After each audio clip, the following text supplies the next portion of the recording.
I was rather hoping that you would have your 7-month-old baby girl with you on this trip, because we regularly do political interviews and we regularly have babies and children on set, but never at the same time. So it would have been a first for us, but I understand why. Although she has travelled with you on various trips, hasn't she? She has. Well, actually, just the one. Domestically, she travels with me all the time, but internationally, it was just the UN General Assembly where she came with me because she was quite young. Other trips, there's for one reason or another, sometimes she physically hasn't been able to go into the countries that I visited. So there she is. And in this shot, I actually had no awareness that there was media in the room. It was a Nelson Mandela Peace Summit, and it was reasonably quiet, but I couldn't see them. The media were all up in the gallery above us. So but was she with you then because you were still breastfeeding? I was still breastfeeding, yes. And so that's your partner. That's my next partner, to you, Clark yes, Gayford. yeah. Always in close proximity. So he had a lot of fun trying to find places to change her and trying to find breastfeeding spaces at the UN. Do you feel unsettled when you're away from her or not? I do find it difficult. I go through the exact same emotion any other parent does when I'm away from her for a period of time. But I video call and not that obviously you have much of a conversation with a 7-month-old, but I try and keep contact. Yes. Tell our audience the purpose of your meeting with the British Prime Minister later today. Yeah, well, this is an opportunity, obviously, when you travel 24 hours to Europe, given I'm travelling for the World Economic Forum, and also here to promote New Zealand's currently negotiating a free trade agreement with the EU. This is also an opportunity for me to stop here in London, in obviously a very unsettled period of time, just to say our relationship is deep, it's long, it's not just economic, but obviously as an important trading partner for us, at the point that the UK is ready to do so, we're very keen to enter into a free trade agreement.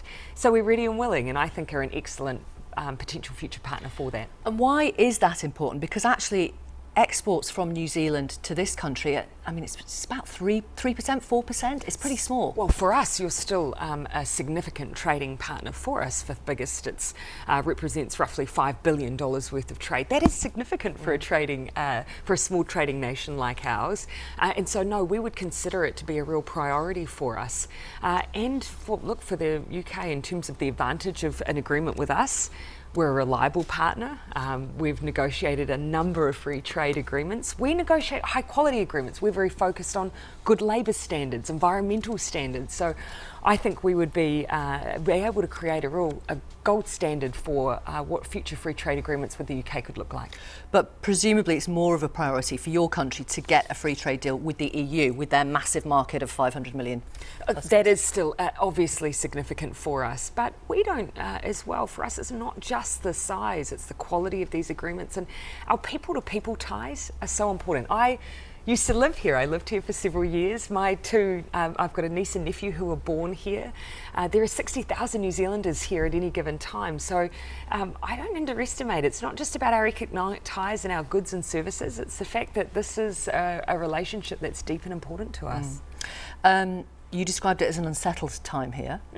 That is potentially an understatement. Theresa May is having a very difficult time trying to come up with a deal to leave the EU that is popular with MPs in this country.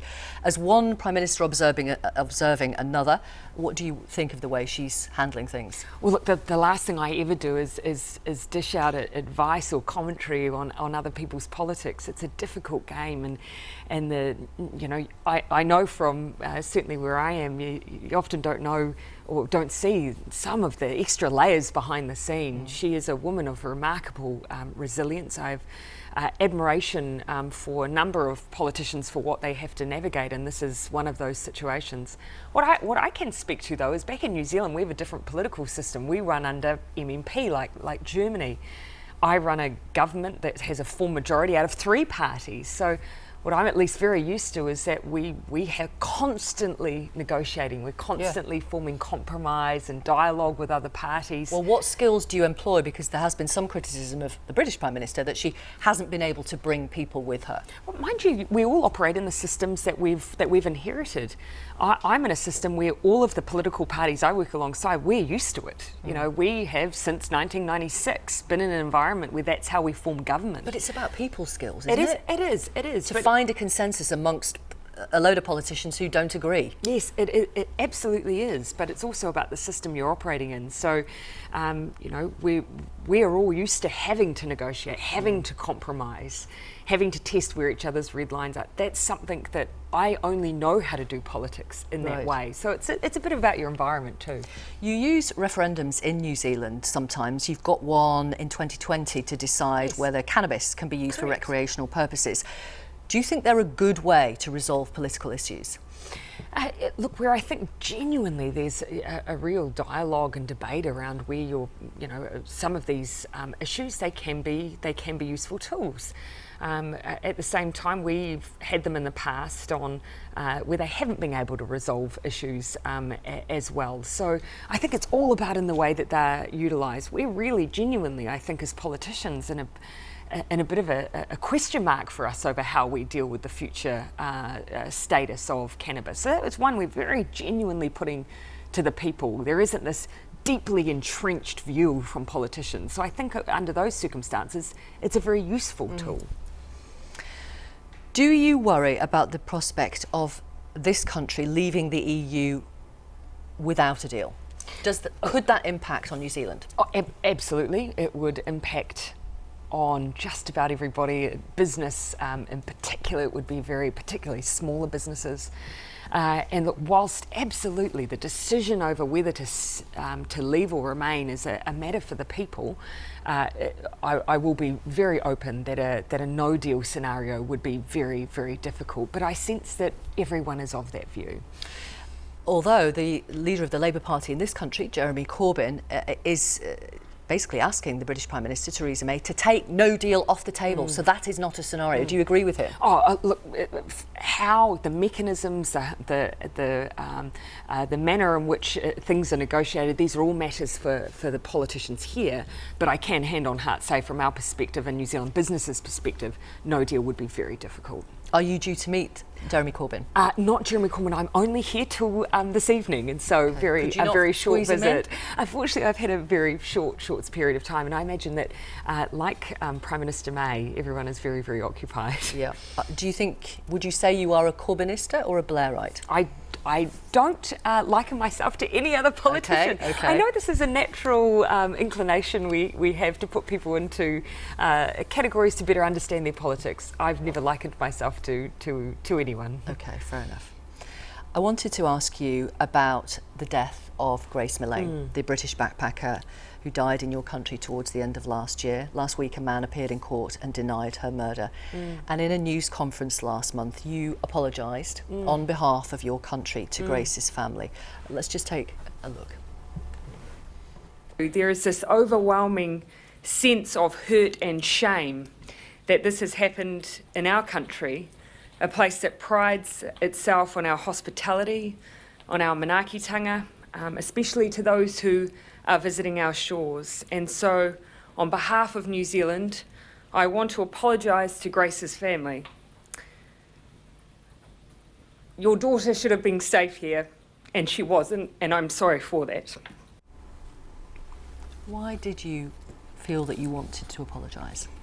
You know, New Zealand is a place that really prides itself on its hospitality. I used the word there, manaakitanga, and that really speaks to that idea that if you come to New Zealand, we care for you, we look after you, we have a real sense of hospitality. And that's something that New Zealanders deeply hold. And so to have a young person who came to enjoy New Zealand and to have their life cut tragically short, that was something that New Zealanders, I sense, felt very, very deeply. All of us. Yeah. Well, you can hear that you did as well. And I was one of them. And that's not to diminish. You know, we have, listening to an earlier guest, we have a terrible domestic violence issue in New Zealand. We experience the loss of our women at a staggering rate. That is not to diminish that, but this was a particular case where this was a guest, and we hadn't been able to care for her as New Zealanders like to. I wonder if you were also potentially, and you may not have been, but reflecting on the fact that you now had a daughter? Undoubtedly. You know, I know that this is something that I was prepared for, because you have parents, of course, explain this new phenomenon of you feeling emotions that much more acutely when you become a parent, and undoubtedly that's happened for me. Yeah. What have you done? What can you do to protect other young people heading towards your country?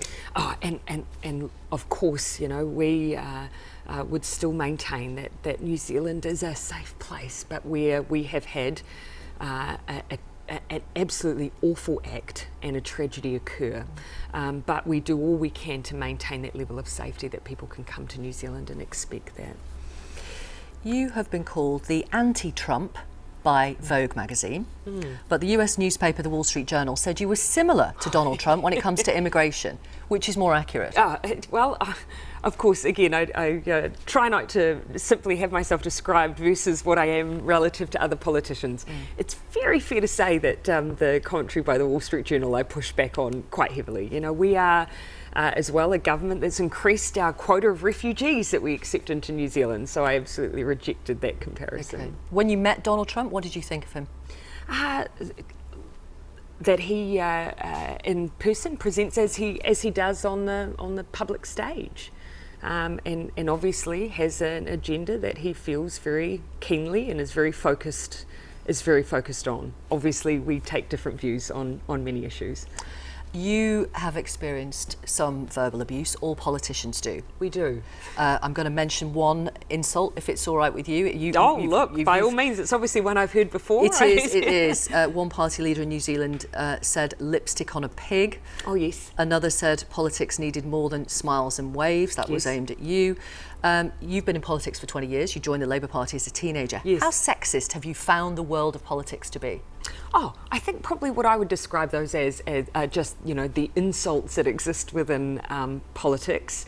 In terms of the gendered nature, actually, New Zealand relative to others, we do fairly well. I'm the third female Prime Minister. Those previous Prime Ministers have carved a path for me that I'm incredibly grateful for. There wasn't a huge amount of commentary in New Zealand about my sex because that wasn't of interest, and so that's something now for us that's not unusual. Look, is there a bit of gender and sexism? Yes, there is in most environments, but actually I think relative to others we do pretty well. Right. What instead I would point to there is that's a bit of old politics as usual. Right. You know, but is it acceptable? Generally, the tone of politics I think needs to change, whether it's sexism, whether it's ageism. Just personality politics generally, I would say, is the issue globally. We want our people to be engaged in politics. When they're not, it's a problem. It means that we have democracies that people don't buy into anymore. And the more that we have that tit for tat, name calling, insults, it looks as if we're not focused on the things that matter to people. People disengage and our democracies come under threat. That's a much bigger issue for me than a focus on sexism. Fair enough. But I did want to ask you about the Me Too movement, which of course swept the world last year, started in Hollywood, went through so many other professions, including politics. Have you ever experienced sexual harassment in politics? For me, it's more in the as a status as an employee in the past. I've experienced it, but actually in multiple workplaces, politics is not the only place I think it's existed. What kind of thing have you experienced? I've never got into too much detail because I don't think this is about me as an individual. I do think it's about the movement. And I've also been very quick, as I've just done now, to point out that for me, I've had as many experiences in professions outside of politics to say that this is not about one place of work. It's not about Hollywood. But you're saying it's happened to you as well. You would say #MeToo. Show me a woman it hasn't happened to. And then let's start a conversation about how that has been possible for them, because we need to create an environment where all women are free from those experiences. Right, Laura has texted. She wants to ask this. I'm a mum of a 13-month-old with a demanding job. How do you manage tiredness, relationships at work and making decisions on limited sleep? Was that Victoria, did you say? No, Laura. Laura. Yeah. Probably I just grapple with it in the exact same way that Laura is probably trying to do. We take every day as it comes. My partner Clark and I, we juggle the care of Neve between ourselves and our wonderful mothers.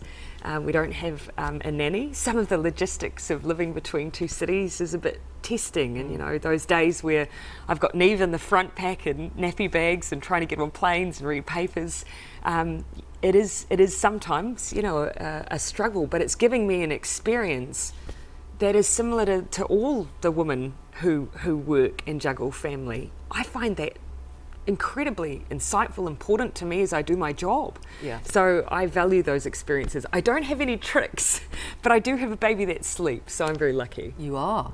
Which is harder, being Prime Minister or being a new mum? They are completely different roles.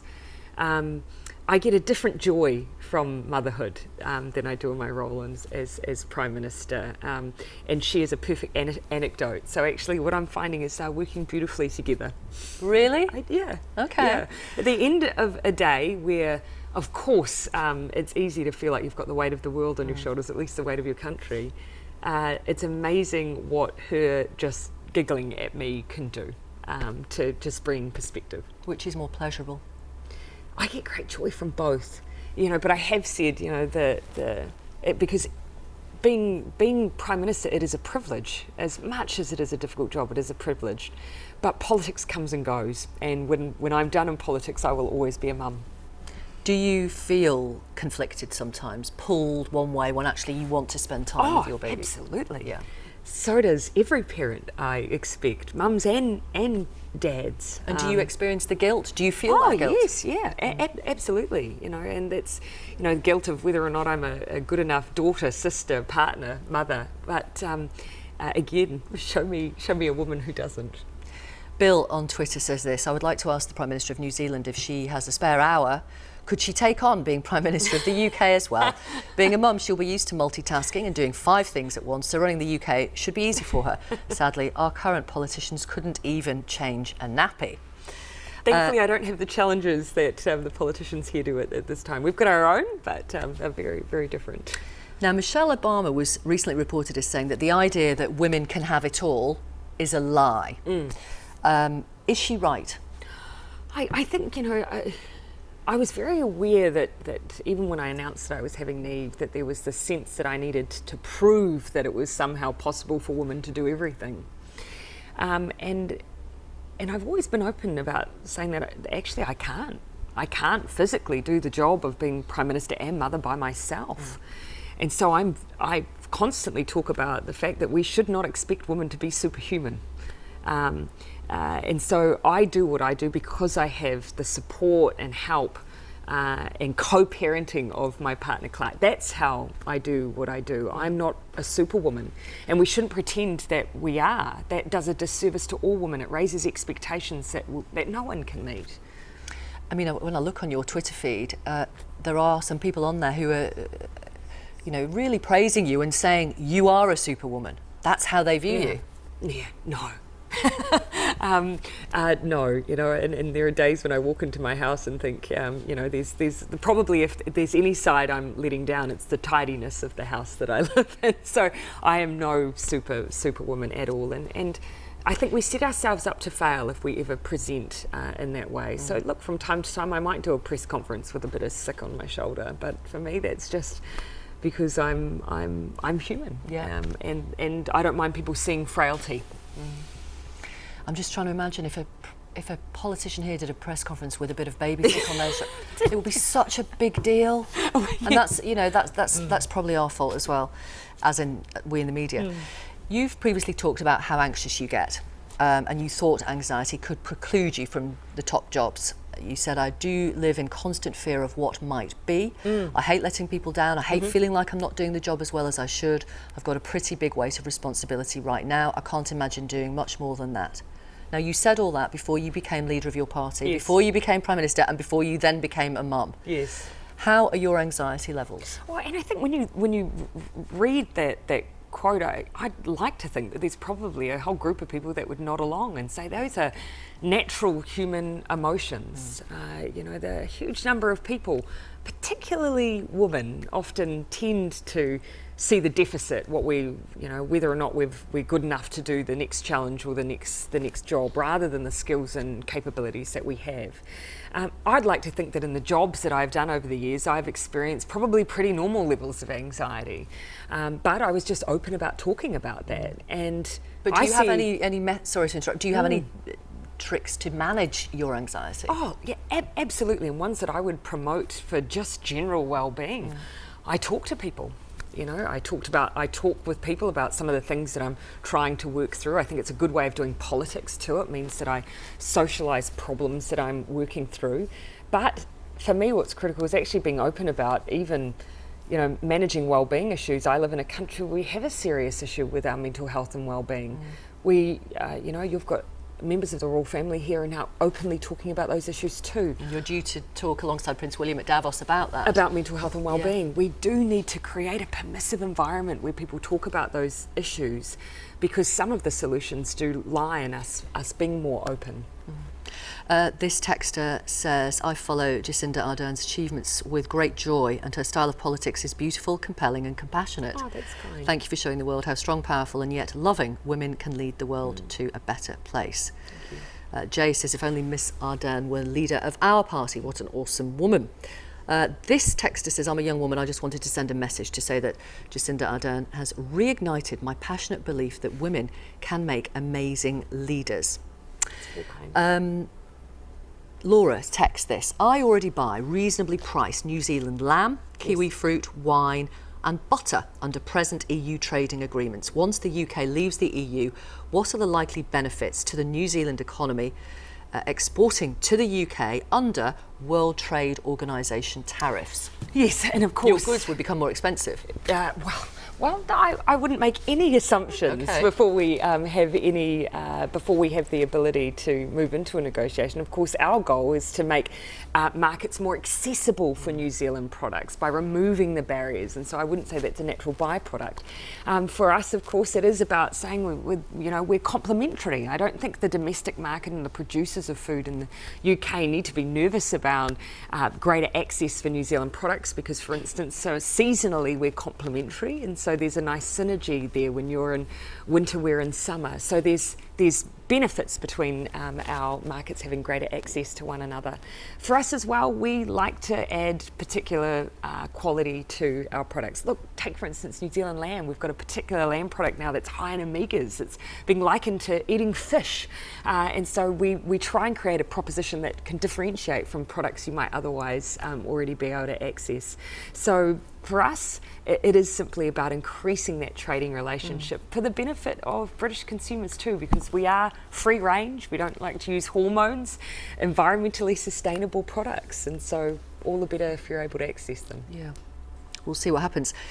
You have been incredibly open, thank you. You are incredibly open about your family life, about your job. I've watched some of your Facebook Lives in the hospital room where you gave birth with your partner in the background.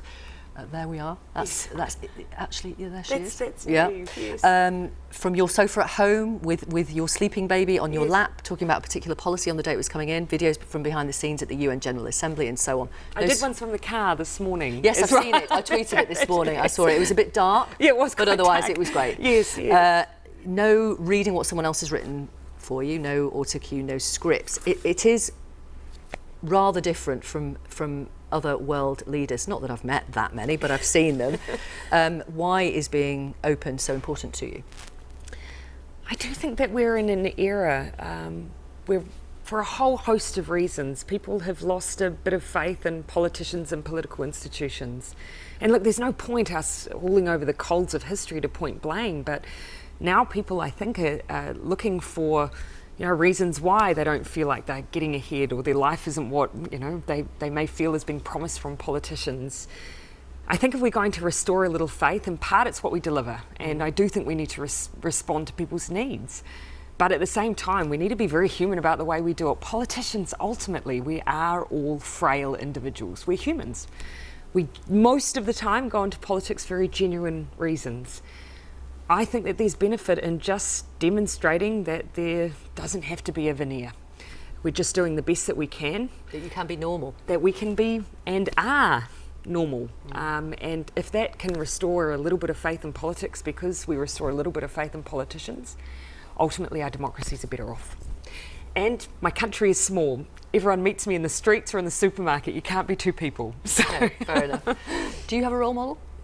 Oh, I have multiple role models. I'm pretty, it's going to sound cheesy, but my mum and dad are probably my closest, but there are different politicians over the years. Helen Clark is one of them, just because there's not many people who've done this job.